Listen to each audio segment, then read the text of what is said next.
একটা শুভ সকাল বন্ধুরা, তোমরা সবাই কেমন আছো? আশা করি সবাই খুব ভালো আছো। আমিও খুব ভালো আছি। আমার আরও একটি নতুন ভিডিওতে তোমাদেরকে অনেক অনেক স্বাগত। এখন ঘড়ির কাঁটায় বাজে সকাল 8টা। আর আজকে যে ভিডিওটা তোমরা দেখছো এটা হচ্ছে অষ্টম প্রহরের দিন সকালবেলা। এই 3-4 দিন কিছু প্রবলেমের জন্য তোমাদের সাথে আমি ভিডিও শেয়ার করতে পারিনি। তো আগের কিছু ভিডিও করা ছিল সেটাই তোমাদের সাথে শেয়ার করছি। তো তোমাদেরকে তো কালকে বলেইছিলাম যে আমি একটা নতুন বিছানা চাদর পেতেছি। তো তোমরা সবাই প্লিজ কমেন্ট করো যে বিছানা চাদরটা কেমন হয়েছে। আর কালকে কিছু জামা কাপড় সন্ধ্যাবেলার দিকে আমি কেচে দিয়েছিলাম, সেটা ভেজা ছিল। সন্ধ্যাবেলা না, বিকেলবেলার দিকে। তো আমি এটা ফ্যানের হাওয়ায় মেলে দিয়েছিলাম। এখন দেখি সব জামা কাপড় শুকিয়ে গেছে। এই যে এত মোটা জিন্সের প্যান্ট, সেটাও শুকিয়ে গেছে। এখন গরমের দিন এটাই ভালো।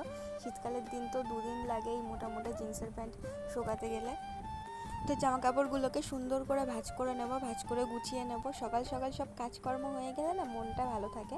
আর যেহেতু পাড়ায় একটা অনুষ্ঠান, একটু সাজগোজেরও ব্যাপার আছে। তো কাজকর্ম ফেলে রেখে তো আর সাজগোজ করা যায় না, ওর জন্য তাড়াতাড়ি করে কাজকর্ম সব সেরে নিচ্ছি। এই গরমের মধ্যে যদি কাজকর্ম পড়ে থাকে, তারপর আবার একটু সাজগোজ, তো আর কিছু ভালো লাগবে না কিছু করতে। ওর জন্যই সব কাজকর্ম করে নিচ্ছি।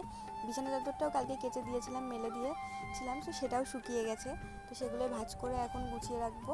আর কালকে মানে এই কদিন যে জিনিসপত্রগুলো পরবো আর কি, শাড়ি, ব্লাউজ, তারপর মানে মালা, কানের, সেগুলো সব গুছিয়ে বার করে রেখেছি। কারণ সেগুলো যদি বার করে না রাখি না, পরার সময় যদি খুঁজতে যাই তো সব কিছু ওলট পালট হয়ে যাবে, জিনিসপত্র ঘর অগোছালো হয়ে যাবে। তো সেগুলো একটা প্লাস্টিকের মধ্যে বার করে রেখেছিলাম, প্লাস্টিকে গুছিয়ে রেখে দিচ্ছি, যাতে যেটা যখন দরকার সেটা বার করে পরবো, প্লাস্টিকের মধ্যে গুছিয়ে রাখবো। অষ্টম প্রহর শেষ হয়ে গেলে আবার মানে জায়গায় রেখে দেবো যেখানে ছিল। আর স্নান করে দেখো এদিকে চলে এসেছি আলতা পরতে। আর একটুও কারেন্ট নেই ঘরে, খুবই গরম, কারেন্ট যাচ্ছে আর আসছে। তো এর জন্য রান্নাঘরের এই সামনে বসে আলতাটা পরছি। আর এখন পরেছে একটা মারওয়ালা শাড়ি। তো ভেবেছিলাম পরে মানে যেগুলো একদম নরম শাড়ি হয় সেগুলো পরবো, এখন আপাতত এটাই পরেছি। তারপর যা গরম লাগছে, কিছুক্ষণ পরে আবার এই শাড়িটা চেঞ্জ করে একটা নরম শাড়ি পরে নেবো, তোমরা দেখতেই পারবে। আর পাড়ার অনুষ্ঠান হলে তো শাড়ি পরতেই হবে। আর যতই পাড়ার মেয়ে হই না কেন, তাও এই 2 দিন নাইটি পরেছিলাম, আজকেই শাড়ি পরছি। অধিবাসের দিনও নাইটি পরেছিলাম, আজকে শাড়ি পরছি। কী বলো তো, আমি শাড়িটা একা একা পরতে পারি না, তো ওর জন্য আর শাড়িটা পরা হয় না। কিন্তু শাড়ি পরতে আমার ভালো লাগে, সত্যি কথা, শাড়ি পরতে আমার খুবই ভালো লাগে। পরতে পারি না বলেই আমার পরা হয় না। তো আলতা পরার পর নেল পলিশটাও পরে নেবো। আর হচ্ছে আলতা, নেল পলিশ, নূপুর এগুলো পরার পর না পায়ের লুকটাই পুরো চেঞ্জ হয়ে যায়। দাঁড়াও তোমাদেরকে একটু পরে দেখাচ্ছি। মানে নিজেকেই মানে নিজের কাছে ভালো লাগে যে অন্য সময় তো কেমন থাকি, একটু আলতা, একটু নূপুর, একটু নেল পলিশ পরলে, বেশি কিছু না, এগুলো পরলে অনেকটা সুন্দর লাগে।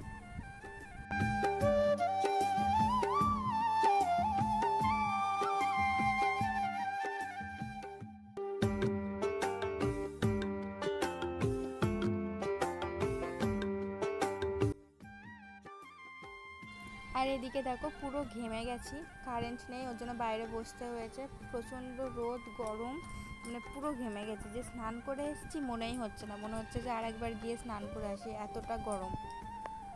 আর আমি নেল পলিশ পরছি বলে দেখো আর একজন চলে এসেছে নেল পলিশ পরতে।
দেখো একজন পার্লারের লোক হয়, কিন্তু এরা হচ্ছে দুজন পার্লারের লোক।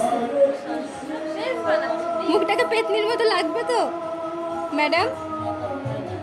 মুখটাকে রানী লাগবে, দেখবে না, জাস্ট ওয়েট করতে হবে। এটা কি নাম জানো তো?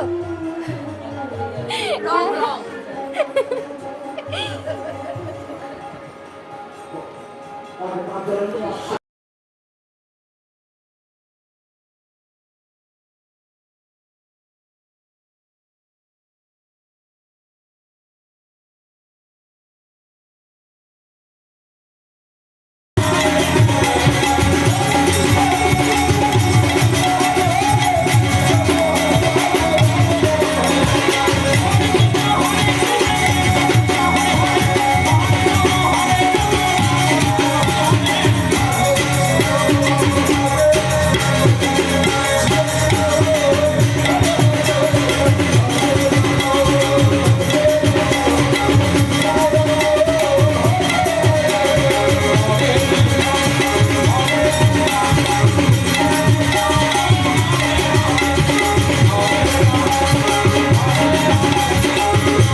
আর এদিকে দেখো রাত 1টা বাজে, এখন রাসলীলা দেখতে এসেছি। আমাদের এখানে 12:30 1টার থেকে শুরু হয়, তো বেশিক্ষণ দেখবো না, 1-1.5 ঘন্টা দেখবো, তারপর বাড়ি চলে যাব। কারণ সকালে আবার হচ্ছে তোমার গৌরনীতায় বেরোয়, ওদের সাথে বেরোতে হবে। আর এখন যদি রাত জাগি তো সেটা কালকে আর বেরোতে পারবো না। তো তোমাদের যদি ভিডিওটা ভালো লেগে থাকে চ্যানেলটাকে লাইক, কমেন্ট, শেয়ার আর সাবস্ক্রাইব